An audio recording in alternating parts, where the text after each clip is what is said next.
Hi everyone, welcome back to my channel ನಕ್ಷತ್ರಗಳ ಕಲಿಕೆ. ನೀವಿಂದು ಆಲಿಸಲಿದ್ದೀರಿ ಭಾರತೀಪುರ ಕಾದಂಬರಿಯ ಅಧ್ಯಾಯ 4. ಇಂಗ್ಲೆಂಡಿನಿಂದ ಜಗನ್ನಾಥ ಭಾರತೀಪುರಕ್ಕೆ ಹಿಂದಕ್ಕೆ ಬಂದದ್ದು ಸುಮಾರು 6 ತಿಂಗಳು ಕೆಳಗೆ. ತನ್ನನ್ನು ಶಿವಮೊಗ್ಗ ರೈಲ್ವೆ ಸ್ಟೇಷನ್ನಿನಿಂದ ಕರೆದು ತರಲು ಚಿಕ್ಕಿ ಕಾರು ಕಳಿಸಿದ್ದರು. ಡ್ರೈವರ್ ವುಡನ್ ಬಹಳ ಸಡಗರದಿಂದ ತನ್ನ ಬ್ಯಾಗ್ಗಳನ್ನೆತ್ತಿ ಕಾರಿಗಿಡುತ್ತಾ, ನೀವು ಇಂಗ್ಲೆಂಡಿಂದ ಹೊಸ ಕಾರು ತರ್ತೀರಂತ ತಿಳಿದಿದ್ದೆ ಸರ್ ಎಂದು ಬರಿಗೈಯಲ್ಲಿ ಬಂದದ್ದಕ್ಕೆ ದುಃಖಪಟ್ಟಿದ್ದ. ನಿಮ್ಮ ತಾಯಿ ತೀರಿದ ಮೇಲೆ ಈ ಕಾರು ಶೆಡ್ಡಿಂದ ಹೊರಗೆ ಬರೋದೇ ಇಲ್ಲ ಸರ್. ಚಿಕ್ಕಮ್ಮ ಸದಾ ಮನೆಯಲ್ಲೇ ಇರ್ತಾರೆ ಸರ್ ಎಂದು ಮನೆಯ ವಿಷಯವನ್ನೆಲ್ಲ ದಾರಿಯುದ್ದಕ್ಕೂ ಸಾದರಪಡಿಸಿದ್ದ. ಭಾರತೀಪುರವನ್ನು ಪ್ರವೇಶ ಮಾಡುವಲ್ಲಿ ಮಾವಿನ ತೋರಣ ಕಟ್ಟಿತ್ತು. ದೇವಸ್ಥಾನದ ಮುಖ್ಯ ಅರ್ಚಕರಾದ ಸೀತಾರಾಮಯ್ಯ, ಊರಿನ ಶ್ರೀಮಂತ ವ್ಯಾಪಾರಿಗಳಾದ ಪ್ರಭುಗಳು ಎಂ.ಎಲ್. ಗುರಪ್ಪ ಗೌಡರು, ಶ್ರೀಪತಿ ರಾಯರು, ಮನೆಯ ಶಾನುಭೋಗ ವಿಶ್ವನಾಥ ಶಾಸ್ತ್ರಿ, ಬಿಳಿಯಂಗಿ ಕಾಕಿ ಚಡ್ಡಿ ಹಾಕಿದ ಊರಿನ ಹೈಸ್ಕೂಲ್ ಹುಡುಗರು, ದೊಗಳೆ ಪ್ಯಾಂಟ್, ಅಂಗಾರ ಅಕ್ಷತೆ ತೊಟ್ಟ ಮುಖ್ಯೋಪಾಧ್ಯಾಯರು, ಹೀಗೆ ಎಷ್ಟೋ ಜನ ತೋರಣದ ಬುಡದಲ್ಲಿ ತನ್ನನ್ನು ಸ್ವಾಗತಿಸಲು ಕಾದು ನಿಂತದ್ದು ನೋಡಿ ತುಂಬ ಮುಜುಗರವಾಗಿತ್ತು. ಜಗನ್ನಾಥನ ಕಣ್ಣುಗಳು ಎಲ್ಲೋ ಹಿಂದೆ ನಿಂತಿದ್ದ ಶ್ರೀಪತಿ ರಾಯರನ್ನು ಹುಡುಕುತ್ತಿರುವಂತೆಯೇ ತಲೆ ಮೇಲೆ ಮಂತ್ರಾಕ್ಷತೆ ಬಿತ್ತು. ಹಣೆಯ ಮೇಲೆ ಕುಂಕುಮ ಬಂತು. ಸೀತಾರಾಮಯ್ಯನವರ ಬಾಯಿಯಿಂದ ಆಶೀರ್ವಚನ ಮಂತ್ರ ಧಾರಾಕಾರವಾಗಿ ಸುರಿಯಿತು. ಭೂತರಾಯನ ಪ್ರಸಾದ ಸಿಂಗಾರವನ್ನು ಸೀತಾರಾಮಯ್ಯನವರೇ ಇರಬೇಕು ಕೈಯಲ್ಲಿ ಇಟ್ಟಿದ್ದರು. ಹೀಗೆ ಎರಗಿದ ಮಂಜುನಾಥನಿಂದ ಚೇತರಿಸಿಕೊಳ್ಳುವುದರೊಳಗೆ ಗುರಪ್ಪ ಗೌಡರು ಕೈಯಲ್ಲಿ ಲಿಂಬೆ ಹಣ್ಣು ಕೊಟ್ಟು ಹಾರ ಹಾಕಿದ್ದರು. ಕೈ ಮುಗಿದು ಊರಿನ ಸೌಭಾಗ್ಯ, ಮಂಜುನಾಥನ ಕೃಪೆ ಇತ್ಯಾದಿ ಪುಟ್ಟ ಭಾಷಣ ಬಿಗಿದಿದ್ದರು. ಹೀಗೆ ಮೊದಲೇ ಲಿಖಿತೆಯಾಗಿದ್ದ ತನ್ನ ಸ್ಥಾನ, ಮಾನ, ಕರ್ತವ್ಯಗಳ ಲೋಕದಲ್ಲಿ ನೀರಿಗೆ ಬಿದ್ದ ಕಡಲೆಯಂತೆ ತಾನು ಒಪ್ಪಿಕೊಳ್ಳಬಹುದಾದ ಸಾಧ್ಯತೆ ಕಂಡು ಜಗನ್ನಾಥನಿಗೆ ಗಾಬರಿಯಾಗಿತ್ತು.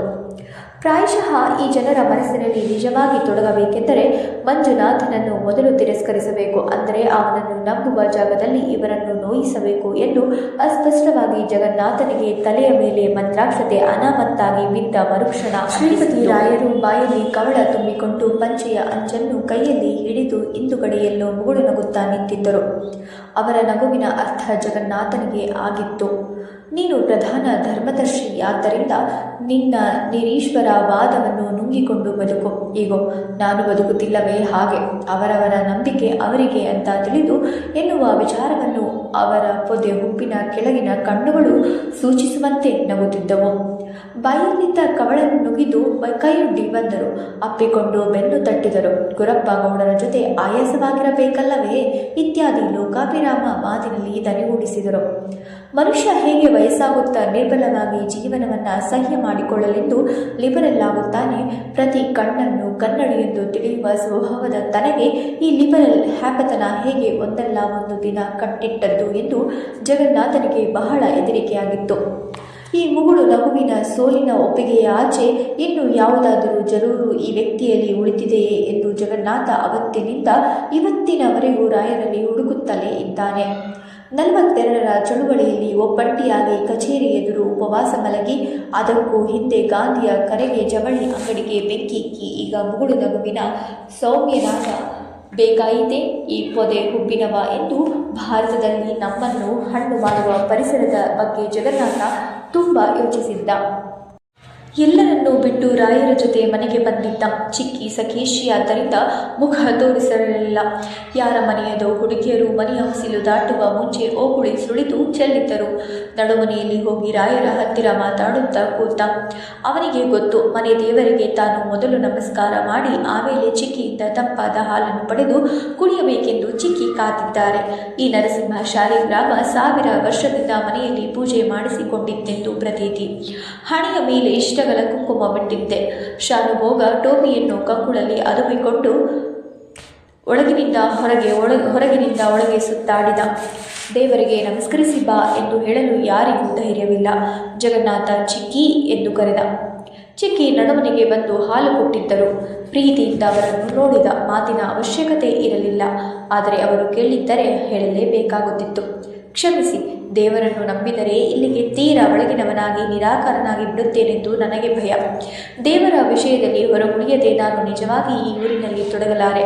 ಈಗೋ ಚಿಕ್ಕಿ, ತೊಡಗುವುದಕ್ಕೆಂದು ನಾನು ಬಂದಿದ್ದೇನೆ. ನಿಜ ಆಗುವುದಕ್ಕೆ, ಗಟ್ಟಿಯಾಗುವುದಕ್ಕೆ, ಹೊಕ್ಕಾಗ ಸಿಗುವುದಕ್ಕೆ. ಆದರೆ ಮಾತಾಡದೆ ಅವರನ್ನು ಪ್ರೀತಿಯಿಂದ ನೋಡುತ್ತಾ ಹಾಲು ಕುಡಿದಿದ್ದ.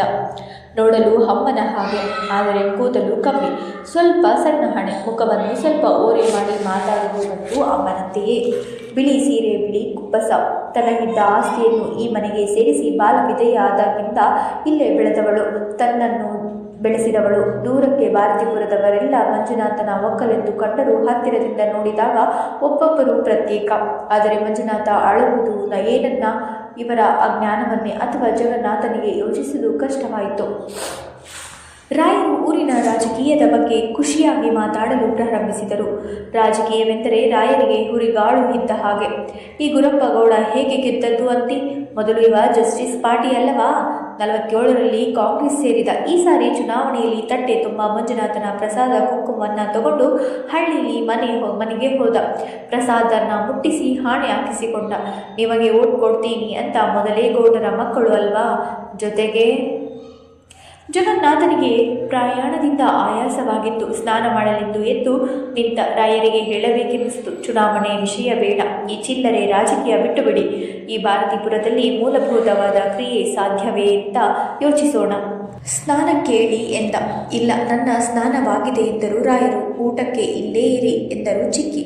ರಾಯರು ತಾನು ಯಾಕೆ ಈ ಸಾರಿ ಮುನಿಸಿಪಲ್ ಚುನಾವಣೆಗೆ ನಿಲ್ಲಲಿಲ್ಲ, ನಿಂತಿದ್ದರೂ ಹಿಂದಿನಂತೆ ಸೋಲುವುದು ಖಂಡಿತವಾಗಿತ್ತು ಇತ್ಯಾದಿ ಮಾತಿಗೆ ಪ್ರಾರಂಭಿಸಿದರು.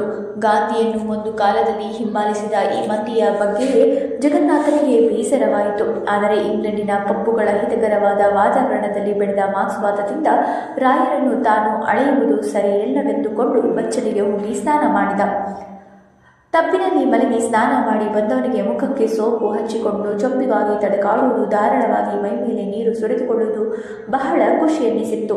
ಈ ಹೊಳೆಯುವ ತಾಮ್ರದ ಚೊಂಬು, ಬೋಗುಣಿಯಲ್ಲಿ ನೆನೆಸಿ ಇಟ್ಟ ಮತ್ತಿಯ ಲೋಳಿ, ಮನೆಯಲ್ಲಿ ಕುಟ್ಟಿಸಿ ಪುಡಿ ಮಾಡಿದ ಸೀಗೆ ಪುಡಿ, ಮತ್ತೆ ಈ ಗಂಧದ ಸೋಪು ಬಾಲ್ಯವನ್ನು ನೆನಪಿಗೆ ತಂದವು. ಎಷ್ಟು ಒರೆಸಿಕೊಂಡರೂ ಮೈ ಬೆವರುತ್ತಲೇ ಇರುವಷ್ಟು ಸ್ನಾನ ಮಾಡಿ ಬಂದು ರಾಯರ ಜೊತೆ ಊಟ ಮಾಡಿದ. ನನ್ನ ಬದಲಿಗೆ ಪ್ರಭುಗಳು ಈ ತನಕ ಧರ್ಮದರ್ಶಿಗಳಾಗಿರುವುದಲ್ಲವೇ, ಅವರೇ ಮುಂದುವರಿಯಲಿ ಎಂದ.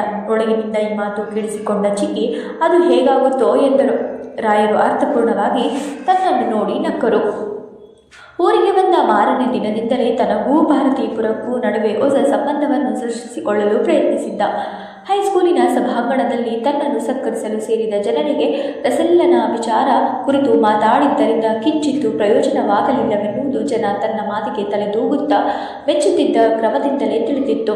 ನಾಗರಾಜ ಶಾಸ್ತ್ರಿಗಳಂತೂ ತನ್ನ ಜ್ಞಾನವನ್ನು ಕೊಂಡಾಡಿದ್ದರು.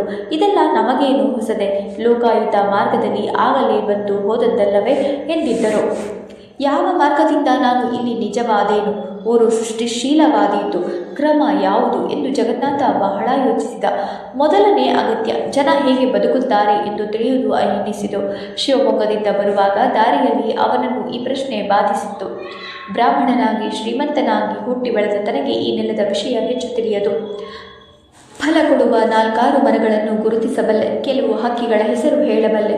ಭಾರತೀಪುರದಿಂದ ತನ್ನ ಒಕ್ಕಲುಗಳಿದ್ದ ಹಳ್ಳಿಗಳಿಗೆ ಹೋಗುವ 1-2 ದಾರಿಗಳನ್ನು ನೆನಪು ಮಾಡಿಕೊಳ್ಳಬಲ್ಲೆ. ಬಿಟ್ಟರೆ ಇನ್ನೇನು ತಿಳಿಯದು. ತಾನು ದಣಿಯಾದ್ದರಿಂದ ಓಡಾಡುವಾಗ ಸರಿದು ನಿಲ್ಲುತ್ತಾರೆ, ನೆಲ ನೋಡುತ್ತಾರೆ, ಕಣ್ಣಿಗೆ ಬೀಳುವುದೇ ತಪ್ಪೇನೋ ಎನ್ನುವಂತೆ ನಡೆಸುತ್ತಾರೆ. ಆದರೆ ಯಾರಿಗೂ ತಾನು ನಿಜವಲ್ಲ. ತನ್ನ ಬೆನ್ನು ತಿರುದಾಕ್ಷಣವೇ ಅವರ ಮುಖಗಳಲ್ಲಿ ಬದಲಾವಣೆಯಾಗುತ್ತದೆ. ಇಷ್ಟು ಧೈರ್ಯದಿಂದ ತನ್ನೆದುರು ಸುಳಿದಾಡುವ ಶೂದ್ರರು ಕಣ್ಣು ಕಟ್ಟಿ ಬಿಟ್ಟರೂ ವಾಸನೆ ಸ್ಪರ್ಶಗಳಿಂದಲೇ ಭಾರತೀಪುರದ ಸುತ್ತಮುತ್ತಲಿನ ಕಾಡು ಗುಡ್ಡಗಳನ್ನೆಲ್ಲ ಓಡಾಡಿ ಬರಬಲ್ಲರೆಂದು ಅವನಿಗೆ ಗೊತ್ತಿತ್ತು. ಅವರು ತನ್ನನ್ನು ಒಪ್ಪಿಕೊಳ್ಳಲು ಬೇಟೆಯಾಡಬೇಕು, ಕಳ್ಳು ಕುಡಿಯಬೇಕು, ಕವಳ ಹಾಕಬೇಕು, ಖದೀಮನಾಗಬೇಕು. ಆದರೆ ಈ ಬಗೆಯ ಪರಿವರ್ತನೆಗೆ ಕೊನೆ ಇಲ್ಲವೇನೋ. ಉದಾತ್ತವಾಗಿ ನಡೆದುಕೊಂಡರೆ ತಾನು ಆಕರ್ಷಕ ವ್ಯಕ್ತಿಯಾಗುತ್ತೇನೆಂದು ಭಾವಿಸಿ ಆದರ್ಶದ ಬೆನ್ನು ಬಿದ್ದ ವಯಸ್ಸು ಕಳೆದಿತ್ತು. ಈಗ 30 ದಾಟಿದೆ. ಈಗ ತಾನು ಗಟ್ಟಿಯಾಗದೆ ಹೋದರೆ ಹೇಗೆ ಎಂದು ಮತ್ತೆ ಮತ್ತೆ ಜಗನ್ನಾಥ ಯೋಚಿಸಿದ. ಯೋಚನೆಯಿಂದ ಬಗೆಹರಿಯುವ ಪ್ರಶ್ನೆಯೇ ಅಲ್ಲ ಇದು ಎಂದು ಅವನಿಗೆ ತಿಳಿಯಿತು. ಯಾಕೆಂದರೆ ಯೋಚಿಸುವುದೆಂದರೆ ತಳವೇ ಇರದ ಕೂಪದಲ್ಲಿ ಕಂತುತ್ತಾ ಹೋದಂತೆ, ತನ್ನ ಗೊಡವೆ ಇಲ್ಲದಂತೆ ತನ್ನ ಸುತ್ತ ಜೀವನ ಮೌನವಾಗಿ ರೂಪವಾಗುತ್ತಿತ್ತು. ಮದುವೆಗೆ ಸಾಲ, ಬೇಸಾಯಕ್ಕೆ ಸಾಲ, ಮದ್ದಿಗೆ ಸಾಲ, ಆ ತಕ್ಕದಲ್ಲಿ ಮಾತ್ರ ತನಗೂ ಸಾಮಾನ್ಯ ಜನರಿಗೂ ಸಂಬಂಧ. ತಾನು ನಿಜವಾಗಿ ಏನು ಎಂಬುದು ಯಾವತ್ತೂ ತಿಳಿಯಲಾರದಂತಹ ಗೌರವದ ರಕ್ಷೆ, ಮಂಜುನಾಥನ ರಕ್ಷೆ, ಇವನ ಅಂಕೆಯಲ್ಲಿರುವ ಭೂತರಾಯನ ಭಯದ ರಕ್ಷೆ. ಕೈಯಲ್ಲಿ ಸಿಂಗಾರ ಹಿಡಿದು ತತ್ತರ ನಡುಗುತ್ತಾ ಮೈ ಮೇಲೆ ಬಂದ ಭೂತರಾಯ ಕೇಳುತ್ತಾನೆ, ಈ ಸ್ಥಳದಲ್ಲಿ ಧರ್ಮ ಸಾಂಗವಾಗಿ ನಡೆಯುತ್ತಿದೆಯಾ? ಧರ್ಮದರ್ಶಿ ಅದಕ್ಕೆ ಉತ್ತರಿಸಬೇಕು. ನಡೆಯುತ್ತಿದೆ. ಸಾಲಾಗಿ ನಿಂತ ಆರ್ತರು ಒಬ್ಬನಾದ ಮೇಲೆ ಇನ್ನೊಬ್ಬ ಎದುರು ಬಂದು ಕೈಮುಗಿದು ನಿಲ್ಲುತ್ತಾನೆ. ಕೇಳಿಕೊಳ್ಳುತ್ತಾನೆ, ಸರಿ, 5 ರೂಪಾಯಿ ಹಾಕ್, ಪ್ರಸಾದ ತಗೋ, 10 ರೂಪಾಯಿ ಹಾಕ್, ಪ್ರಸಾದ ತಗೋ. ಇಂತಹ ನ್ಯಾಯದ ಇತ್ಯರ್ಥದಲ್ಲಿ ತನ್ನಂಥವರಿಗೆ ರಕ್ಷೆ. ಈ ಜಗನ್ನಾಥನ ಬದಲು ಅವನ ಹೆಸರಿನಲ್ಲೇ ಪ್ರಭುಗಳು ಧರ್ಮದರ್ಶಿಗಳಾಗಿದ್ದರು. ಜಗನ್ನಾಥ ರಾಷ್ಟ್ರಪತಿಗಳು ಬಂದಾಗ ಧೈರ್ಯ ಮಾಡಿ ರಾಜೀನಾಮೆ ಕೊಟ್ಟ ಮೇಲೆ ಪ್ರಭುಗಳಿಗೆ ಆ ಪಟ್ಟ ಹೋಯಿತು. ದಾಕ್ಷಿಣ್ಯದ ಬಂಧನಗಳನ್ನೆಲ್ಲ ಮುರಿದು ಹೊರಬರುವ ತನಕ ಈ ಊರಿನಲ್ಲಿ ತನಗೊಂದು ಸ್ಪಷ್ಟ ಆಕಾರವಿರಲಿಲ್ಲ. ಮಂಜುನಾಥನೊಬ್ಬ ನಿರಾಕಾರಿ, ತಾನೊಬ್ಬ ನಿರಾಕಾರಿ. ಏತನ್ಮಧ್ಯೆ ಕಟ್ಟಿ ಹಾಕಿದ ಭೂತರಾಯರಾದರೂ ಇಲ್ಲಿಯ ಮೇಲಿದ್ದಾಗ ಉದ್ದ ಕೂದಲಿನ ಸ್ನೇಹಿತರ ಜೊತೆ ಆರಾಮಾಗಿ ಪಬ್ಬುಗಳಲ್ಲಿ ನಿರಾಂತಕವಾಗಿ ನಡೆಸಿದ ಚರ್ಚೆಗಳು ಜೀವನಕ್ಕೆ ಅರ್ಥವಿಲ್ಲ. ಮನುಷ್ಯ ಮನಸ್ಸಿನಲ್ಲಿ ಮಾತ್ರ ಸ್ವತಂತ್ರ. ಯಾವ ಸಾಮಾಜಿಕ ರಾಜಕೀಯ ಬದಲಾವಣೆಯಿಂದಲೂ ಮನುಷ್ಯನ ಎಕ್ಸಿಸ್ಟೆನ್ಷಿಯಲ್ ರಿಯಾಲಿಟಿ ಬದಲಾಗಲಾರದು ಇತ್ಯಾದಿ. ಮಂಜುನಾಥನ ಕೂಪವಾದ ಭಾರತೀಪುರದಲ್ಲಿ ಈ ವಾದಗಳೆಲ್ಲ ತಮಾಷೆಯಾಗಿ ಕಂಡಿದ್ದವು. ಪ್ರತಿ ಮಧ್ಯಾಹ್ನವೂ ದೊಡ್ಡ ಗಂಟೆಯನ್ನು ಬಾರಿಸಿಕೊಳ್ಳುತ್ತಾ ಕಾಲ ಇಲ್ಲಿ ಸ್ಥಗಿತವಾಗಿತ್ತು. ಹುಟ್ಟಿನಿಂದ ಸಾವಿನ ತನಕ ಜೀವನ ಮೊದಲೇ ನಿಗದಿಯಾದಂತೆ ನಡೆಯುತ್ತಿತ್ತು. ಜನರನ್ನು ತಿಳಿಯುವುದೆಂದರೇನು? ಅವರ ಜೊತೆ ತೊಡಗುವುದೆಂದರೇನು? ಆಸ್ತಿಯಿಂದಾಗಿ ಜಗನ್ನಾಥನಿಗೆ ಮೊದಲೇ ನಿಗದಿಯಾದ ಒಂದು ಸಂಬಂಧವಿತ್ತು. ಎಷ್ಟು ಮಿಸುಕಾಡಿದರೂ ಈ ಸಂಬಂಧದಲ್ಲಿ ಕಿಂಚಿತ್ತಾದರೂ ವ್ಯತ್ಯಾಸ ಮಾಡಿಕೊಳ್ಳುವುದು ಅಸಾಧ್ಯವೆಂದು ಅವನಿಗೆ ತಿಳಿಯತೊಡಗಿತು. ಭಾರತೀಪುರಕ್ಕೆ ಬಂದವನೇ ಬಿಳಿ ಅಂಗಿ ಅಡ್ಡ ಪಂಚೆ ಉಡಲು ಪ್ರಾರಂಭಿಸಿದ. ಸಾಹುಕಾರರು ಎಷ್ಟು ಸರಳ ವ್ಯಕ್ತಿ ಎಂದು ಜನ ಹೊಗಳಿದರು. ಶಾನುಭೋಗರೇ ಸಾಹುಕಾರ ಹಾಗೆ ಕಾಣ್ತಾರೆ ಎಂದು ಆಡಿಕೊಂಡರು. ಜನರ ಮನಸ್ಸಿನಲ್ಲಿ ತನ್ನನ್ನು ನಾಟಿಸಿಕೊಳ್ಳುವುದು ಹೇಗೆ, ಏನಾದರೂ ಮಾಡಲಾರದೆ ಹೋದಲ್ಲಿ ಆತ್ಮಹತ್ಯೆ ಮಾಡಿಕೊಂಡೇನು ಎನ್ನಿಸಿತು. ಬೆಳಗ್ಗೆ ಏಳುವುದು, ಲೆಕ್ಕಪತ್ರ ನೋಡುವುದು, ಸಾಲ ಕೊಡುವುದು, ಊಟ ಮಾಡುವುದು, ಅಡಿಕೆ ಧಾರಣೆ ಚರ್ಚಿಸುವುದು, ಹೊಸ ಸಸಿಗಳನ್ನು ನಡೆಸುವುದು, ಎಂಥ ಅರ್ಥಹೀನ ಜೀವನ. ಒಳಗೆ ಇನ್ನಷ್ಟು ಲಡ್ಡಾಗುತ್ತಾ ಹೋಗುತ್ತಿದ್ದೇನೆ ಎಂದು ಭಯವಾಗಿತ್ತು. ಷಡ್ಡನಾದಷ್ಟು, ಅಜಾತಶತ್ರುವಾದಷ್ಟು, ಅಸನ್ಮುಖಿಯಾದಷ್ಟು, ವ್ಯವಸ್ಥೆಗೆ ಇವನಿಂದ ಯಾವ ಅಪಾಯವೂ ಇಲ್ಲವೆನಿಸಿದಷ್ಟು ತಾನು ಗಣ್ಯ ವ್ಯಕ್ತಿಯಾಗುತ್ತಾ ಚೂರು ಚೂರೇ ಕೊಳೆಯುತ್ತಾ ಮಂಜುನಾಥನ ಮಹಿಮೆಗೆ ಗೊಬ್ಬರವಾಗುತ್ತಾ ಹೋಗುತ್ತೇನೆಂದು ಜಗನ್ನಾಥನಿಗೆ ಸ್ಪಷ್ಟವಾಯಿತು. ಶಾನುಭೋಗ ವಿಶ್ವನಾಥ ಶಾಸ್ತ್ರಿ ತಮ್ಮ ದೃಷ್ಟಿಯ ಉಯ್ಯಾಲೆಯಲ್ಲಿ ತನ್ನನ್ನು ಸುಖವಾಗಿ ಕೂರಿಸಿ ತೂಗುತ್ತಿದ್ದುದನ್ನು ತಾನು ಸಹಿಸಿಕೊಳ್ಳುವ ಕ್ರಮದಲ್ಲಿ ತನ್ನ ಜೀವನ ಕ್ರಮದ ಹೇಯತೆಯೆಲ್ಲ ಜಗನ್ನಾಥನಿಗೆ ಪಟ್ಟಿ ಇಳಿದಂತಿತ್ತು. ರೈಟರ್ ಕೃಷ್ಣಯ್ಯ ತೀರಿ ಹೋದ ಮೇಲೆ ಮನೆಯ ವಹಿವಾಟವನ್ನು ನೋಡಿಕೊಳ್ಳಲು ವಿಶ್ವನಾಥ ಶಾಸ್ತ್ರಿ ಎನ್ನುವ ಶಾನುಭೋಗನೊಬ್ಬನಿದ್ದ. ಜಗನ್ನಾಥ ಇಂಗ್ಲೆಂಡ್ನಲ್ಲಿದ್ದಾಗ ಮೊದಲು ತಾಯಿಯ ಮೇಲ್ವಿಚಾರಣೆಯಲ್ಲಿ, ಅವರು ಸತ್ತ ಮೇಲೆ ಚಿಕ್ಕಿಯ ಮೇಲ್ವಿಚಾರಣೆಯಲ್ಲಿ ಈ ಶಾನುಭೋಗ ಹೆಗ್ಗಣವಾಗಿದ್ದ.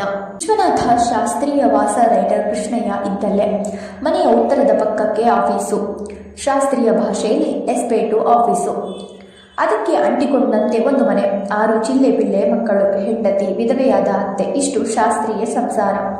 ರೈಟರ್ ಕೃಷ್ಣಯ್ಯ ತೀರುವುದರ ಮುಂಚೆಯೇ ಅವರ ಹೆಂಡತಿ ಸತ್ತದ್ದರಿಂದ ಅವರ ಒಬ್ಬನೇ ಮಗ ಗೋಪಾಲನನ್ನು ತನ್ನ ತಾಯಿಯ ಇಷ್ಟದಂತೆ ಜಗನ್ನಾಥನೇ ಓದಿಸುತ್ತಿದ್ದುದರಿಂದ ಕೃಷ್ಣಯ್ಯನ ಅಧಿಕಾರ, ಮನೆ, ಮೆತ್ತೆ ಹಾಕಿದ ಕುರ್ಚಿ, ಕಪ್ಪು ಆಯಿಲ್ ಕ್ಲಾತನ್ನು ಹೊದಿಸಿದ ಮೇಜು ಇತ್ಯಾದಿಗಳೆಲ್ಲ ವಿಶ್ವನಾಥ ಶಾಸ್ತ್ರಿಗೆ ಅನಿವಾರ್ಯವಾಗಿ ವರ್ಗವಾಗಿದ್ದವು. ಶಾಸ್ತ್ರಿಯನ್ನು ಕಂಡರೆ ಜಗನ್ನಾಥನಿಗೆ ಗೋಡೆಗೆ ಅಂಟಿಕೊಂಡ ಹಸಿ ಹಸಿ ಮೈಯ ಹಲ್ಲಿಯ ನೆನಪಾಗುತ್ತಿತ್ತು. ಬೆಕ್ಕು ಕಣ್ಣಿನ ಬಿಳಿಯ. ಎಲ್ಲರೂ ಹುಬ್ಬುಗಳು ಕೂಡುವಲ್ಲಿ ಮಾತ್ರ ಮಂಜುನಾಥನ ಪ್ರಸಾದ ಹಚ್ಚಿಕೊಂಡರೆ ಶಾಸ್ತ್ರಿ ಮಾತ್ರ ಹಳೆಯ ಕಾಲದ ಮುತ್ತೈದರ ಹಾಗೆ ಹಣೆಯ ಮೇಲೆ ಇಷ್ಟಗಲ ಕುಂಕುಮ ಬಿಟ್ಟುಕೊಳ್ಳುತ್ತಿದ್ದ.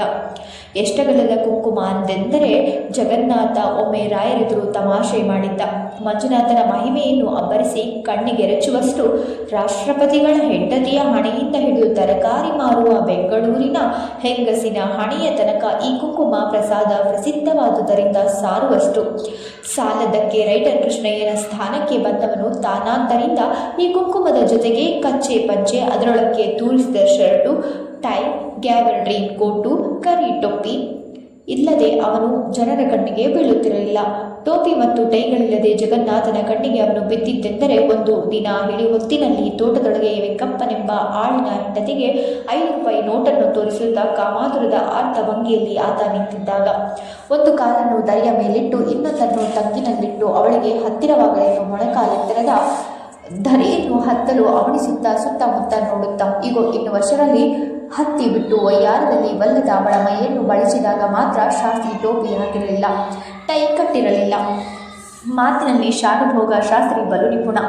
ಸಮಯಕ್ಕೆ ಸರಿಯಾದ ಮಾತು ಬರದೆ ಅವನು ತಪ್ಪಿಪ್ಪಾದನ್ನು ಜಗನ್ನಾಥ ಕಂಡದ್ದೇ ಇಲ್ಲ.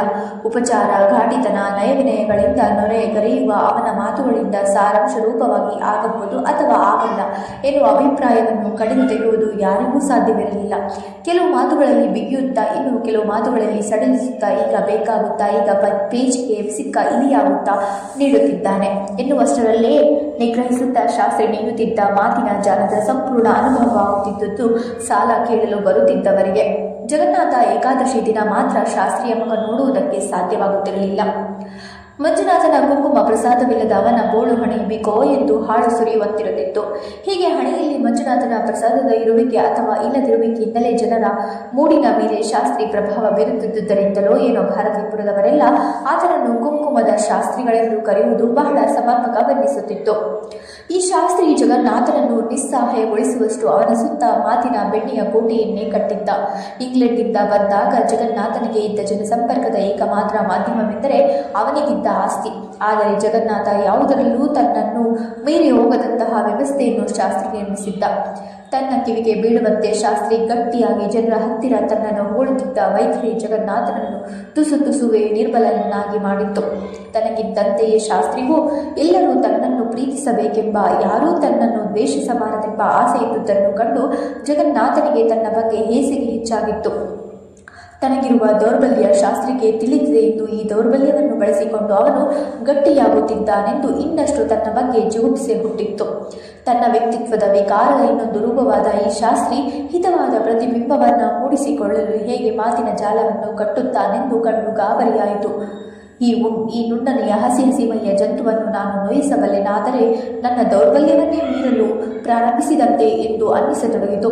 ವೆಂಕಪ್ಪನ ಹೆಂಡತಿಯ ಜೊತೆಗೆ ಶಾಸ್ತ್ರಿ ನಿಂತಿದ್ದ ದೃಶ್ಯ ಕಂಡಂತಿನಿಂದ ತನಗೆ ಈ ಶಾಸ್ತ್ರಿ ಅಭೇದಿನಲ್ಲ ಎಂದು ಯಾಕೆ ಧೈರ್ಯ ಹುಟ್ಟಿತೋ ತಿಳಿಯದು. ಅವತ್ತು ಮೈಯಾರದಲ್ಲಿ ಬಲ್ಲದ ಆ ಹೆಣ್ಣನ್ನು ಅವನು ಬಳಸುತ್ತಿದ್ದುದನ್ನು ನೋಡಿದಾಗ ಮಾತಿನಲ್ಲೂ ಈತ ನನ್ನನ್ನು ಹೀಗೆ ಬಳಸುತ್ತಿದ್ದಾನಲ್ಲವೇ ಎನ್ನಿಸಿ ಅತಿ ಹೇಸಿಗೆಯಾಗಿ ಸೀದಾ ಆಫೀಸಿಗೆ ಬಂದಿದ್ದ. ಅಲ್ಲಿ ಕೂತು ಶಾಸ್ತ್ರಿಗಾಗಿ ಕಾದ. ಹಣೆಯ ತುಂಬ ಕುಂಕುಮ ನಗುತ್ತಾ ಗ್ಯಾಸ್ ಲೈಟ್ ಹಚ್ಚಿಟ್ಟು ಆಫೀಸಿಗೆ ಶಾಸ್ತ್ರಿ ಬಂದ. ಟೈ ಇರಲಿಲ್ಲ, ಆದರೆ ಟೋಪಿ ಇತ್ತು. ಏನು ಶಾಸ್ತ್ರಿಗಳೇ, ನಿಮ್ಮನ್ನೊಂದು ವಿಷಯ ಕೇಳಬೇಕೆಂದಿದ್ದೆ. ಯಾರ್ಯಾರು ಈ ಸಾರಿ ಗೇಣಿ ಬಾಕಿ ಮಾಡಿಕೊಂಡಿದ್ದಾರೆ ನೋಡಬೇಕು, ಪುಸ್ತಕ ತನ್ನಿ. ಶಾಸ್ತ್ರಿ ಸುಳ್ಳು ಲೆಕ್ಕ ಬರೆಯುತ್ತಿದ್ದಾನೆಂದು ಜಗನ್ನಾಥನಿಗೆ ಗುಮಾನಿ ಇತ್ತು. ಹಿಡಿದರೆ ಶಾಸ್ತ್ರಿ ತಣ್ಣಗಾಗುತ್ತಾನೆ, ತನ್ನನ್ನು ಬಳಸುವುದನ್ನು ಬಿಡುತ್ತಾನೆ ಎಂದು ಭಾವಿಸಿ ಜಗನ್ನಾಥ ಸ್ವಲ್ಪ ಜೋರಿನಲ್ಲಿಯೇ ಕೇಳಿದ. ಅಯ್ಯೋ ಪಾಪ, ಯಾಕೆ ಕಣ್ಣು ಹಾಳು ಮಾಡ್ಕೋತೀರಿ? ರಾತ್ರಿ ಇಡೀ ಆ ಪುಸ್ತಕ ನೋಡಿ, ನಾಳೆ ಖುದ್ದು ನಾನೇ ನಿಮಗೆ ಓದಿ ಹೇಳ್ತೇನೆ. ತಾವು ಇಂಥ ವಿಷಯಕ್ಕೆಲ್ಲ ಯಾಕೆ ಶ್ರಮ ತಗೋಬೇಕು? ಶಾಸ್ತ್ರಿಗಳು ಕತ್ತು ಬಡಗಿಸುತ್ತಾ ಹೇಳಿದರು. ಜಗನ್ನಾಥ ನಿಷ್ಠುರವಾಗಿ ಗಟ್ಟಿಯಾಗಿ ಕೇಳಿದ. ಇಲ್ಲ, ಏನು ಉತ್ಪತ್ತಿ ಇದೆ, ಏನು ಖರ್ಚಿದೆ ಎಲ್ಲ ನಾನು ಖುದ್ದು ಪರೀಕ್ಷೆ ಮಾಡಬೇಕು ಅಂತಿದ್ದೀನಿ. ನಾನು ಕೇಳಿದ ಪುಸ್ತಕ ಕೊಡಿ, ರೂಮಿಗೆ ತಗೊಂಡು ಹೋಗ್ತಾ ಇದ್ದೀನಿ. ಶಾಸ್ತ್ರಿ ಪೆಚ್ಚಾಗಿದ್ದರೂ ತೋರಗೊಡದೆ ಒಂದು ಖಾತೆ ಪುಸ್ತಕ ಎತ್ತಿಕೊಟ್ಟಿದ್ದ. ಇಷ್ಟೊಂದು ಉದಾತ್ತರವಾದ ನೀವು ಸಣ್ಣ ವಿಷಯದಲ್ಲಿ ಮನಸ್ಸು ಕೆಡಿಸಿಕೊಳ್ಬೇಕೇ ಎಂಬ ಪಶ್ಚಾತ್ತಾಪದ ದಾಟಿ ಇತ್ತು. ಪುಸ್ತಕದ ಧೂಳು ಹೊಡೆದು ಊದಿ ಬಹಳ ನಾಜುಕಾಗಿ ಕೈಗೆತ್ತಿಕೊಟ್ಟ ಅವನ ಕ್ರಮದಲ್ಲಿ ಜಗನ್ನಾಥ ತಟ್ಟನೆ ಅಳುಕಿದನೆಲ್ಲ ಎಂದು ಸಿಟ್ಟಾಗಿದ್ದ. ಈ ಶಾಸ್ತ್ರೀಯ ಮೋಸವನ್ನೆಲ್ಲಾದರೂ ಪತ್ತೆ ಮಾಡಲಾರದೆ ಹೋದರೆ ಎಂದು ಹೆದರಿದ್ದ. ತೋಟದಲ್ಲಿ ನಡೆದ ದೃಶ್ಯ ನೆನೆದು ಧೈರ್ಯ ತಂದುಕೊಂಡಿದ್ದ. ಮಾರನೇ ದಿನ ಬೆಳಗ್ಗೆ ಶಾಸ್ತ್ರಿಯನ್ನು ಕರೆದು ಹೇಳಿದ. ಇದೇನು ಶಾಸ್ತ್ರಿಗಳೇ, ಸುಮಾರು 30 ಜನ ಅಡಿಕೆ ಬಾಕಿ ಮಾಡಿಕೊಂಡಿದ್ದಾರೆ. ಹೋಗಿ ಅವರನ್ನು ನೋಡಿ ಮಾತಾಡಬೇಕು. ಬುಡನಿಗೆ ಹೇಳಿ ಇಬ್ಬರು ಹೋಗೋಣ. ಶಾಸ್ತ್ರಿ ಜಗ್ಗಿದಂತೆ ಕಾಣಲಿಲ್ಲ. ಅವರಿಗೆ ಹೇಳಿ ಕಳಿಸಿದ್ರೆ ಆಯ್ತಲ್ಲ ಸರ್. ಅವರ ಮನೆ ಬಾಗಿಲಿಗೆ ನಾವು ಯಾಕೆ ಹೋಗಬೇಕು? ಅವರಿಗೂ ಪಾಪ ಸಂಕೋಚವಾಗುತ್ತೆ. ಏನು ಇಷ್ಟು ಸಣ್ಣ ವಿಷಯಕ್ಕೆ ಖುದ್ದು ಸೌಕರ್ಯ ಬಂದ್ರಲ್ಲ ಅಂತ. ಆಗಲಿ ಶಾಸ್ತ್ರಿಗಳೇ, ಪರವಾಗಿಲ್ಲ, ನಾವು ಹೋಗಿ ಬರೋಣ. ಬೇಡ, ನಾನೇ ಹೋಗಿ ಬರ್ತೀನಿ. ಇವತ್ತು ಸ್ವಲ್ಪ ಕೆಲಸವಿದೆ. ಔಷಧಿ ಹೊಡೆಯುವುದಕ್ಕೆ ಜನರನ್ನ ಕರ್ಕೊಂಬ ಅಂತ ಜನಾರ್ದನ ಸೆಟ್ಟಿಗೆ ಹೇಳಿದ್ದೀನಿ. ಸುಮ್ಮನೆ ಮುಂದೆ ಹಾಕೋದು ಬೇಡ ಶಾಸ್ತ್ರಿಗಳೇ, ಹೊರಡಿ. ಈ ಬುಡನಿಗೆ ಹೇಳೋ, ಕಾರಣದ ಹೊರಗೆ ತಂದು ನಿಲ್ಲಿಸಲಿಕ್ಕೆ. ಜಗನ್ನಾಥ ಆಳನ್ನು ಕರೆದು ಹೇಳಿದ. ವಿವರಣವಾಗಿದ್ದ ಶಾಸ್ತ್ರಿಯ ಮುಟ್ಕೊಂಡು ಅವನಿಗೆ ಧೈರ್ಯ ಬಂದಿತ್ತು. ಒಳಗೆಯಿಂದ ಶಕ್ತಿ ಉಕ್ಕಿ ಬಂದಂತಿತ್ತು. ಶಾಸ್ತ್ರಿ ರೂಮಿನ ಬಾಗಿಲು ಹಾಕಿದ. ಕಣ್ಣಿಗಿದು ನಿಂತು ಕಣ್ಣು ಮುಚ್ಚಿ ಹೇಳಿದ. ಮಕ್ಕಳೊಂದಿಗೆ ಕಾಪಾಡಬೇಕು. ಲೆಕ್ಕ ಬರೆಯೋದ್ರಲ್ಲಿ ಸ್ವಲ್ಪ ತಪ್ಪಾಗಿದೆ. ಆಮೇಲಿಂದ ಅವರು ಉಳಿದ ಗೇಣಿ ತಂದುಕೊಟ್ಟಿದ್ದಾರೆ. ಈ ಪುಸ್ತಕದಲ್ಲಿ ಅದನ್ನು ಬರೆದಿಲ್ಲ ಅಷ್ಟೇ. ಬೇಕಾದರೆ ಮಂಡಿ ಲೆಕ್ಕ ತರಿಸಿ ನೋಡಿ. ಅಲ್ಲಿ ಅಡಿಕೆಯನ್ನೆಲ್ಲ ತಮ್ಮ ಹೆಸರಲ್ಲಿ ತುಂಬಿಲ್ಲವಾ ಅಂತ. ಎಷ್ಟಾದರೂ ಶಾಸ್ತ್ರಿ ಸೋತಿರಲಿಲ್ಲ. ಜಗನ್ನಾಥ ನೇರವಾಗಿ ಮಾತಾಡಿದ. ಶಾಸ್ತ್ರಿಗಳೇ, ನಿಮಗೆ ಸಂಬಳ ಇಲ್ಲಿ 250 ಅಲ್ಲವೇ? ಬಹಳ ಕಮ್ಮಿ ಆಯಿತು. ಇವತ್ತಿಂದ ನಿಮ್ಮ ಸಂಬಳನ 400ಕ್ಕೆ ಏರಿಸಿದ್ದೀನಿ. ನೀವು ನಿಮ್ಮ ಸ್ವಂತ ಲೆಕ್ಕಕ್ಕೆ ಹಾಕಿಕೊಂಡ ಅಡಿಕೆಯನ್ನೆಲ್ಲ ಕೊಟ್ಬಿಡಿ. ಹೀಗೆ ಮೋಸ ಮಾಡೋದನ್ನ, ಬೆಣ್ಣೆಯಲ್ಲಿ ಕೂದಲು ತೆಗೆದ ಹಾಗೆ ಮಾತಾಡೋದನ್ನ ದಯಮಾಡಿ ನಿಲ್ಲಿಸಿ. ಕೂಡಲೇ ರೂಮಿಂದ ಹೊರಗೆ ಹೋಗಿ ನಾನು ಹೇಳಿದಷ್ಟು ಮಾಡಿ. ಪ್ರಥಮ ಪ್ರಹರಿಗೆ ಶಾಸ್ತ್ರಿ ಮಾತು ಕಳೆದುಕೊಂಡು ನಿಂತದ್ದು ನೋಡಿ ಜಗನ್ನಾಥನಿಗೆ ಸಂತೋಷವಾಯಿತು. ತನ್ನ ಬಗ್ಗೆ ಅವನು ಒಳಗಿಂದೊಳಗೆ ದ್ವೇಷಕ್ಕಾಗುತ್ತಿರಬಹುದಲ್ಲವೇ? ಗೆದ್ದೆ ಎನಿಸಿತು. ಹೋಗಿ ಎಂದು ಮತ್ತೆ ಹೇಳಿದ. ಶಾಸ್ತ್ರಿ ಯಾಂತ್ರಿಕವಾಗಿ ಹೋದ. ಟೋಪಿಯನ್ನು ಕಂಕುಳವೆಲ್ಲ ಬಚ್ಚಿಕೊಂಡು ಹೋದ ಶಾಸ್ತ್ರಿಯನ್ನು ಕಂಡು ಅನ್ನಿಸಿದ ಪಶ್ಚಾತ್ತಾಪವನ್ನು ಜಗನ್ನಾಥ ತೋರಿಸಿಕೊಳ್ಳಲಿಲ್ಲ. ಥ್ಯಾಂಕ್ಸ್ ಫಾರ್ ವಾಚಿಂಗ್ ನಕ್ಷತ್ರಗಳ ಕಲಿಕೆ. Please like, share, comment and subscribe for more videos.